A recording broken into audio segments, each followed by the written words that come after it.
बिस्मिल्लाहिर्रहमानिर्रहीम। अस्सलाम वालेकुम students, I am Mohammad Fawad Malik और आज जो हमने चैप्टर स्टार्ट करना है दैट इज चैप्टर नंबर 8 और चैप्टर का नाम है वेव्स। तो आइए देखते हैं।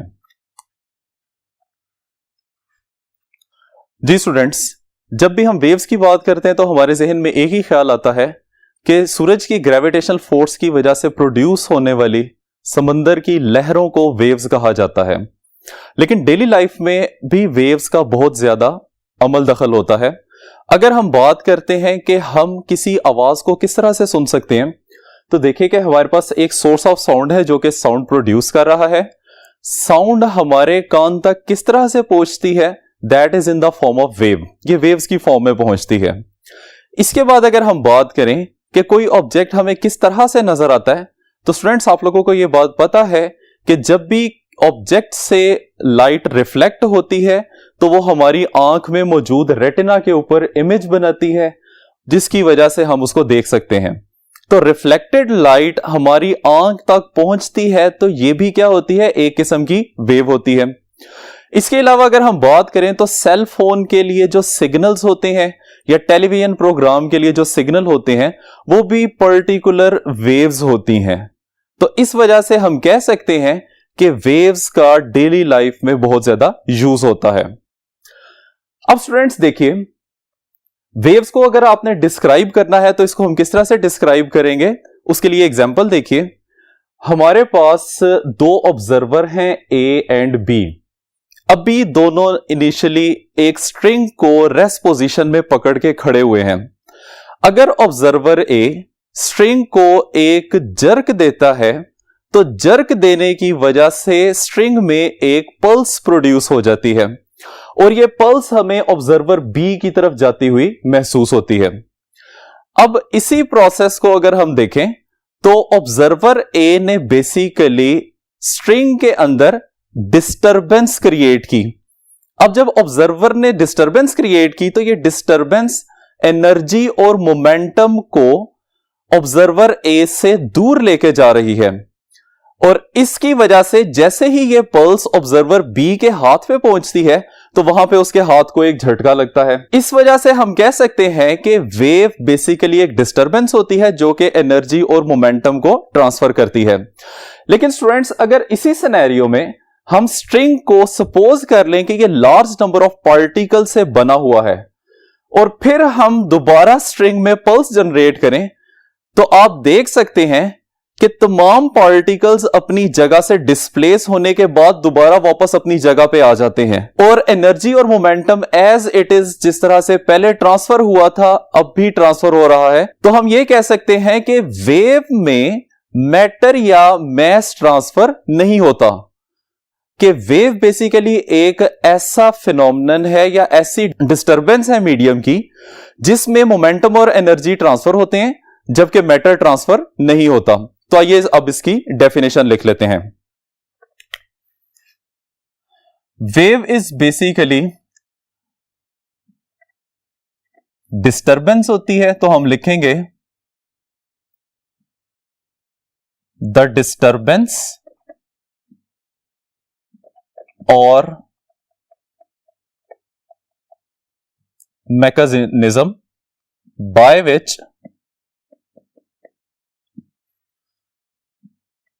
energy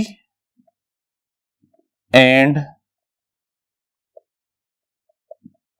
momentum is transferred without transporting matter। ठीक है स्टूडेंट्स, तो ये आ जाएगी हमारे पास वेव की डेफिनेशन। इसके बाद हम डिस्क्राइब करते हैं कि वेव्स को किस तरह से क्लासिफाई किया जा सकता है। तो उसके लिए हम लिखेंगे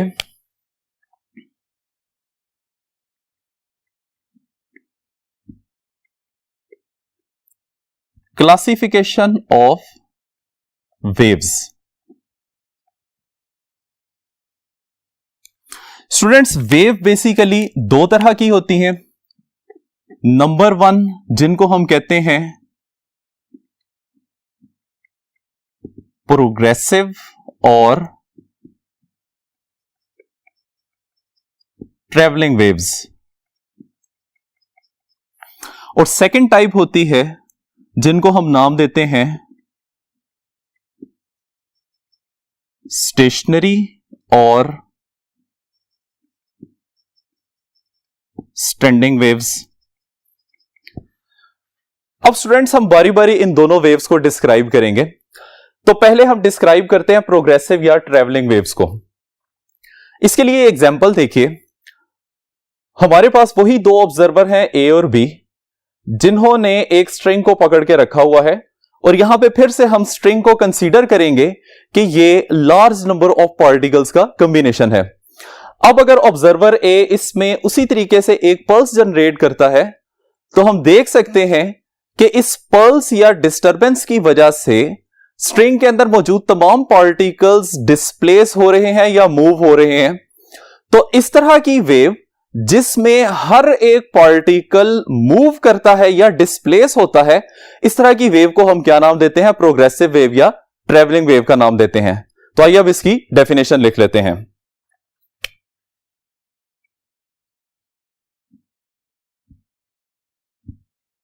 प्रोग्रेसिव और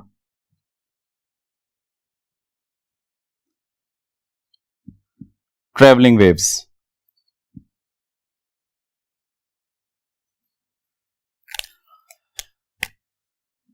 एक डेफिनेशन इसकी बन जाएगी जो कि अभी हमने डिस्क्राइब की है, the wave in which all the particles are in motion।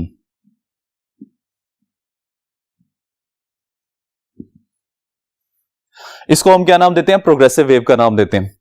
लेकिन स्टूडेंट्स, अगर हम इसी एग्जांपल को दोबारा देखते हैं तो हमें यह बात भी नजर आ रही है कि एक ऐसी वेव जो कि एनर्जी और मोमेंटम को ट्रांसफर करती है in moving away from the source of disturbance. और यहां पे सोर्स ऑफ डिस्टरबेंस क्या है? यहां पे ऑब्जर्वर ए को हमने सोर्स ऑफ डिस्टरबेंस कंसीडर किया हुआ है, ठीक है। या हम इसको इस तरह से भी कह सकते हैं, चूंकि ये वेव सिंगल डायरेक्शन में या फॉरवर्ड डायरेक्शन में मूव कर रही है, तो इसको इस तरह से भी डिस्क्राइब किया जा सकता है कि एक ऐसी वेव जो कि रिफ्लेक्ट नहीं होती, उसको भी हम प्रोग्रेसिव या ट्रैवलिंग वेव्स का नाम देते हैं। तो इसकी डेफिनेशन अब लिखते हैं।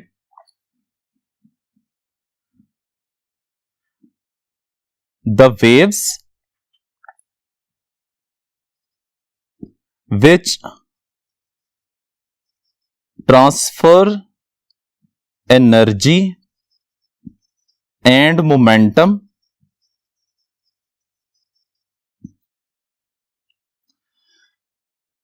in moving away from source of disturbance। और सेकेंडली हमने क्या डिस्क्राइब किया था? waves which do not reflect back are called progressive और ट्रैवलिंग वेव्स। ठीक है स्टूडेंट्स, तो हर वो वेव जो कि रिफ्लेक्शन परफॉर्म नहीं कर रही होती, इसको हम प्रोग्रेसिव या ट्रैवलिंग वेव्स का नाम देते हैं। अब आइए स्टूडेंट्स, हम सेकंड टाइप को डिस्क्राइब करते हैं, विच इज स्टैंडिंग और स्टेशनरी वेव्स। आइए देखते हैं।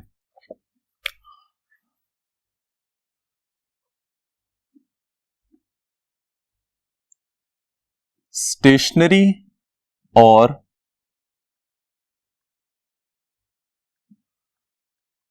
Standing waves. स्टूडेंट्स, इसके लिए एग्जांपल देखिए कि हमारे पास एक स्ट्रिंग है जिसको हमने दोनों साइड से फिक्स सपोर्ट के साथ बांधा हुआ है और इनिशियली ये रेस्ट पोजीशन में है। अब अगर हम स्ट्रिंग के सेंटर से प्लग करके इसको रिलीज करते हैं तो इसमें एक वेव प्रोड्यूस हो रही है। आपको पता चल रहा है कि जिन 2 पॉइंट से आपने स्ट्रिंग को बांधा हुआ है उन 2 पॉइंट्स के ऊपर पार्टिकल्स मूव नहीं कर रहे। तो इसी तरह से हम कह सकते हैं कि एक ऐसी वेव जिसमें कुछ पार्टिकल्स मूव नहीं करते उसको स्टेशनरी या स्टैंडिंग वेव कहा जाता है। इसी प्रोसेस में देखिए, अगर हम वेव के सेंटर से प्लग करते हैं तो इस सिचुएशन में हमारे पास 2 लूप्स बन रही हैं और अब इन दोनों लूप्स के दरमियान में ये सेंट्रल पॉइंट O जो आपको नजर आ रहा है ये भी मूव नहीं कर रहा। 2 पॉइंट्स वो हैं जहां से आपने स्ट्रिंग को टाई किया हुआ है और उनके एग्जैक्ट सेंटर के ऊपर ये आपको जो पॉइंट O नजर आ रहा है ये भी मूव नहीं कर रहा। तो इसकी डेफिनेशन इस तरह से बन जाएगी,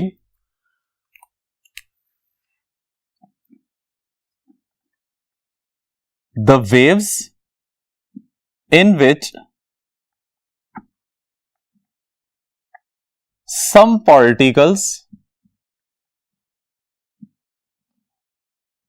do not move are called stationary or standing waves। Students, stationary और स्टैंडिंग वेव्स हम इसी चैप्टर के सेकंड हाफ में डिस्क्राइब करेंगे। फिलहाल हमने प्रोग्रेसिव या ट्रैवलिंग वेव्स को डिस्क्राइब करना है, तो आइए अब उसकी डिटेल्स देखते हैं।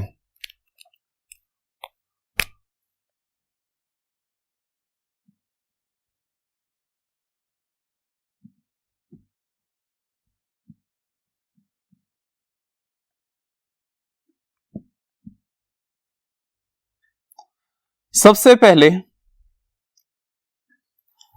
इनको किस किस टाइप में क्लासिफाई किया जाता है, तो स्टूडेंट्स इसकी फर्दर 2 टाइप्स होती हैं।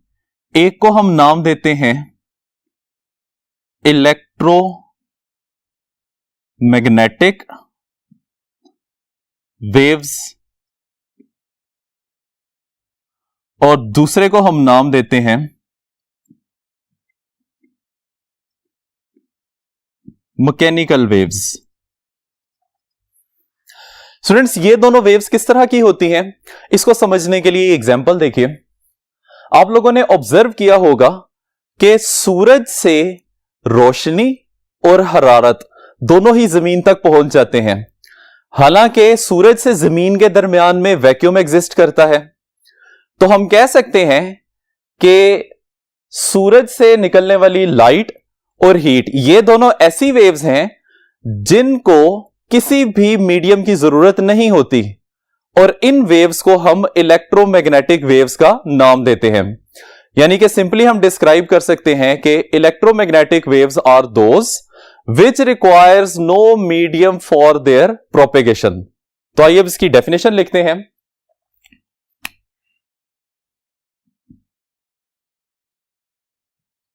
Electromagnetic waves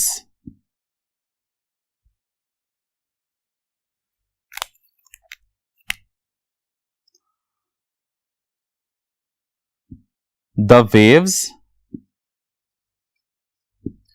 which require no medium for their propagation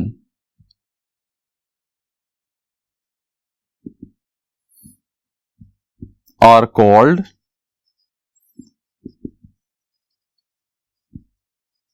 electromagnetic waves। और इसकी स्टूडेंट्स एग्जांपल क्या बन जाएंगी, इसमें हम लिख सकते हैं कंप्लीट इलेक्ट्रोमैग्नेटिक स्पेक्ट्रम, जिसमें गैमा रेज आ जाती हैं, एक्स रेज आ जाती हैं और अल्ट्रा वायलेट आ जाती हैं एंड सो, ठीक है। इनको हम क्या नाम देते हैं? इलेक्ट्रोमैग्नेटिक वेव्स का नाम देते हैं। अब हम दूसरी टाइप को डिस्क्राइब करते हैं। इसकी डिस्क्रिप्शन के लिए स्टूडेंट्स दोबारा से यही एग्जांपल देखिए। सूरज से हमें लाइट और हीट तो मिल ही रही है, लेकिन सूरज पे लाइट किस तरह से प्रोड्यूस होती है? हमें यह बात पता है कि सूरज की सरफेस के ऊपर बहुत ज्यादा धमाके होते हैं फिशन और फ्यूजन रिएक्शंस की वजह से, लेकिन हमें उसमें से किसी भी एक धमाके की आवाज सुनाई नहीं देती। इसका मतलब है कि साउंड वेव्स एक ऐसी वेव्स हैं जिनको प्रोपेगेट करने के लिए किसी मीडियम की जरूरत होती है। अब सूरज से जमीन तक जिस तरह से हम पहले बात कर चुके हैं कि कोई भी मीडियम नहीं होता जिसको हम वैक्यूम कहते हैं, तो यही वजह है कि उस वैक्यूम की वजह से उन धमाकों की आवाज अर्थ तक नहीं पहुंच सकती। तो इस तरह की वेव्स को हम क्या नाम देते हैं? मैकेनिकल वेव्स का नाम देते हैं। तो आइए इसकी डेफिनेशन लिख लेते हैं।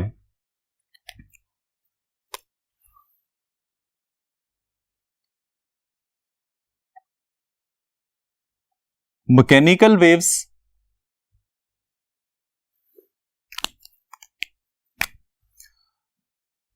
कहता है the waves which require medium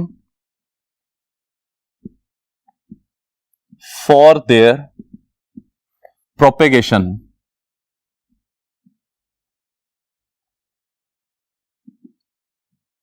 are called mechanical waves।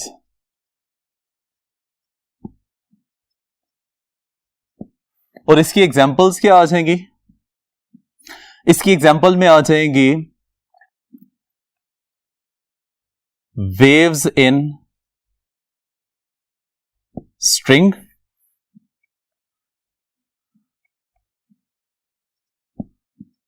Water waves जो कि सरफेस के ऊपर होती हैं,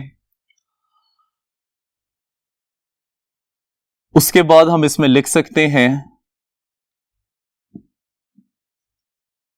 sound waves etcetera.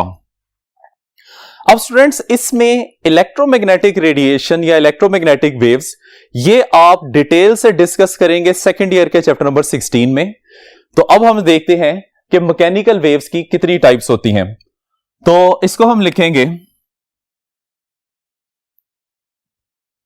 Classification of mechanical waves.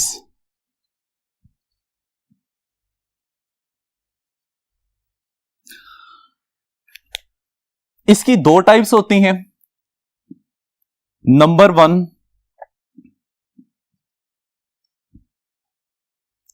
Transverse waves और नंबर 2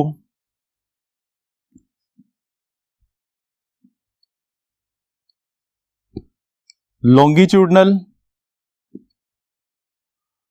और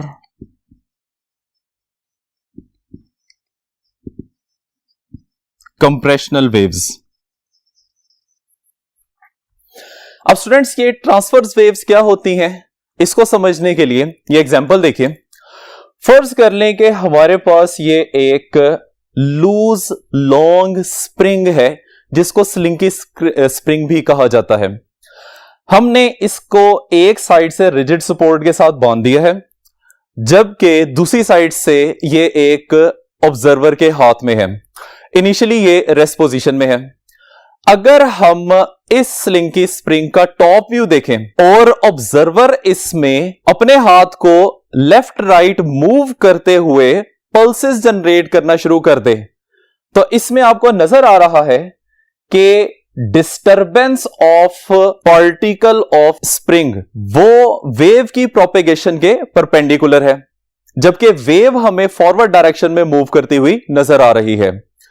तो इस तरह की वेव जिसमें मीडियम के पार्टिकल की डिस्टरबेंस वेव की प्रोपेगेशन के परपेंडिकुलर हो, उसको हम क्या नाम देते हैं? ट्रांसवर्स वेव का नाम देते हैं। आइए अब इसकी डेफिनेशन लिख लेते हैं।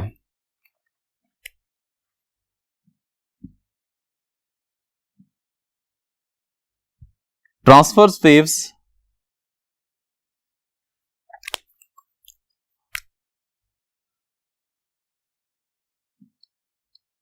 the waves in which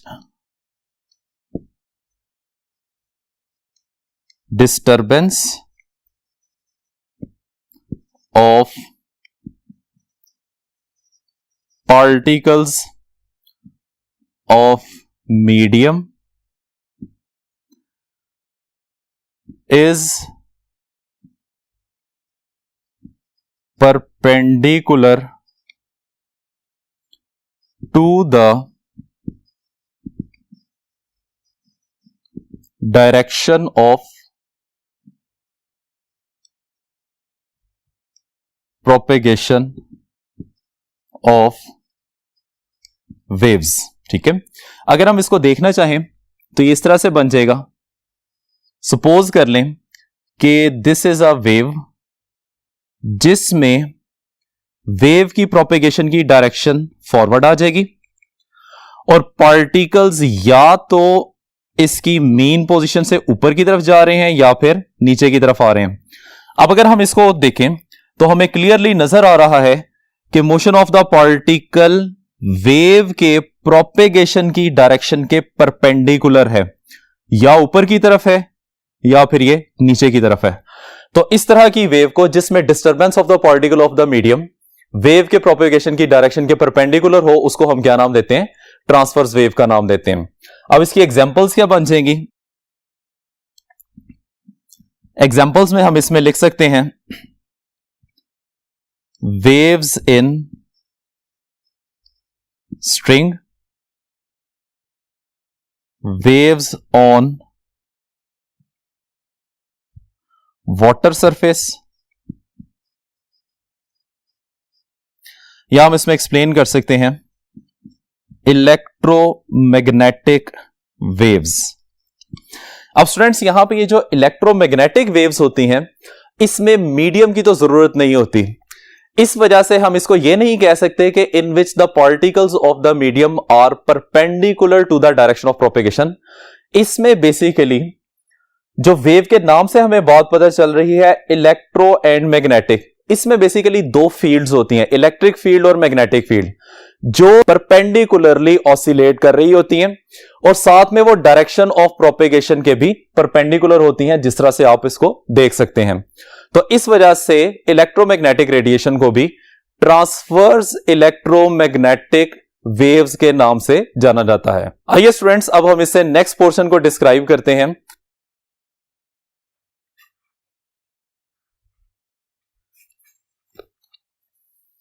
ji students, next waves हैं हमारे पास लॉन्गिट्यूडनल वेव्स और कंप्रेशनल वेव। तो इसके लिए दोबारा से उसी एग्जांपल को देखते हैं जिसमें हमने ये बात की थी कि हमारे पास एक स्लिंकी स्प्रिंग है जिसको हमने एक रिजिड सपोर्ट के साथ बांध दिया है और दूसरी साइड पे ऑब्जर्वर ने स्प्रिंग को पकड़ा हुआ है। फिर हमने इसका टॉप व्यू देखा था और अब टॉप व्यू में जब आपने इसके अंदर पल्सेस जनरेट करनी है तो वो अपने हैंड को लेफ्ट राइट करके नहीं जनरेट करनी, जबकि बैक एंड फोर्थ की तरह इसमें पल्सेस जनरेट करनी है। तो स्टूडेंट्स, आप देख सकते हैं कि स्प्रिंग के अंदर कुछ रीजन्स ऐसे हैं जहां पे स्प्रिंग आपको इकट्ठा हुआ नजर आ रहा है, जबकि कुछ रीजन्स ऐसे हैं जहां पे स्प्रिंग आपको स्ट्रेच स्टेट में नजर आ रहा है। तो इस तरह की वेव जिसमें किसी जगह पे कंप्रेशन होता है और किसी जगह पे रेयरफेक्शन होता है, इस तरह की वेव को हम क्या नाम देते हैं? लॉन्गिट्यूडनल वेव का नाम देते हैं। ऐसी वेव जिसमें पार्टिकल की डिस्टर्बेंस प्रोपेगेशन ऑफ वेव के अलोंग होती है। अलोंग का मतलब है इन द डायरेक्शन होगी या फिर opposite to the direction of propagation होगी। तो आइए स्टूडेंट्स, अब हम इसकी डेफिनेशन लिख लेते हैं।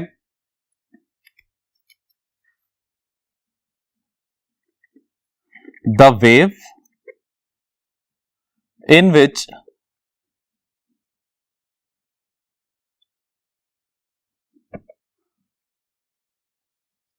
मोशन या disturbance of particles of medium is along direction of propagation of wave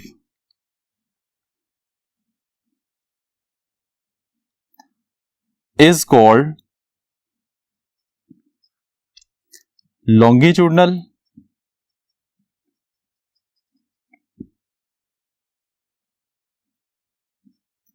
और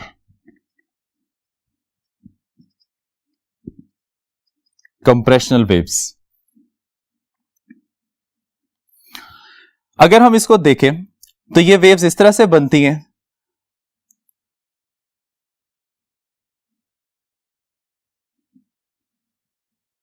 दिस इज द रीजन जिसको हमने कंप्रेशन कहा था।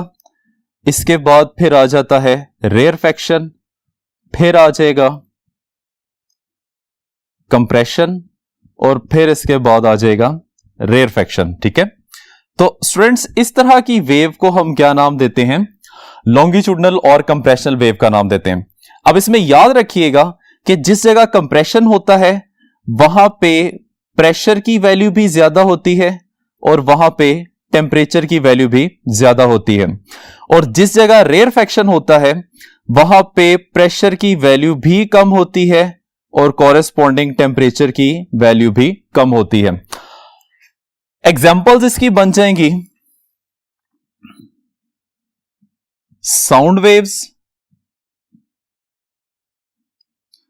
या हम इसमें लिख सकते हैं प्रेशर वेव्स एटसेट्रा। ठीक है, अब स्टूडेंट्स इन्हीं बातों को यानी कि लॉन्गिट्यूडनल वेव को और ट्रांसफर वेव को जहन में रखते हुए पेज नंबर 164 पे आर्टिकल का लास्ट पैराग्राफ देखिए, जिसमें उसने ये बात लिखी हुई है कि दोनों टाइप्स की वेव सॉलिड में प्रोड्यूस की जा सकती हैं, लेकिन लिक्विड में और गैसेस में, जिसको हम कंबाइनली फ्लूइड्स का नाम देते हैं, फ्लूइड्स में सिर्फ और सिर्फ कंप्रेशनल या लॉन्गिट्यूडनल वेव्स प्रोड्यूस की जा सकती हैं, उसमें ट्रांसवर्स वेव प्रोड्यूस नहीं की जा सकती। बट इन केस अगर ट्रांसवर्स वेव प्रोड्यूस हो जाएं तो वो बहुत ही जल्दी खत्म हो जाती हैं। और साथ में देखिए पेज नंबर 162 की साइड इंफॉर्मेशन में उसने क्लियरली डिस्क्राइब किया हुआ है कि समंदर के अंदर कम्युनिकेट करने के लिए, किसी ऑब्जेक्ट को लोकेट करने के लिए या समंदर की गहराई को मेजर करने के लिए हम हाई फ्रीक्वेंसी साउंड वेव्स को यूज करते हैं। और स्टूडेंट्स हमें पता है कि साउंड वेव्स लॉन्गिट्यूडनल वेव्स होती हैं या कंप्रेशनल वेव्स होती हैं। इसमें हम रडर सिस्टम को यूज नहीं कर सकते क्योंकि रडर में यूज होने वाली रेडियो वेव्स ट्रांसफर्स वेव्स होती हैं। अब इसकी उसने डिस्क्रिप्शन इस तरह से दी हुई है कि ट्रांसफर्स वेव की एनर्जी फ्लूइड्स में बहुत जल्दी एब्जॉर्ब हो जाती है, जिसकी वजह से वो कुछ सेंटीमीटर ही पानी में ट्रेवल कर सकती हैं।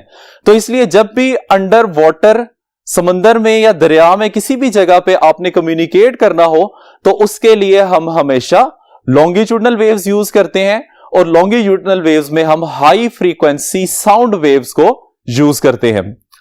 स्टूडेंट्स ये है आज का हमारा आर्टिकल। उम्मीद करते हैं कि आपको सब कुछ समझ आ गया होगा। इजाजत चाहते हैं, अल्लाह हाफिज।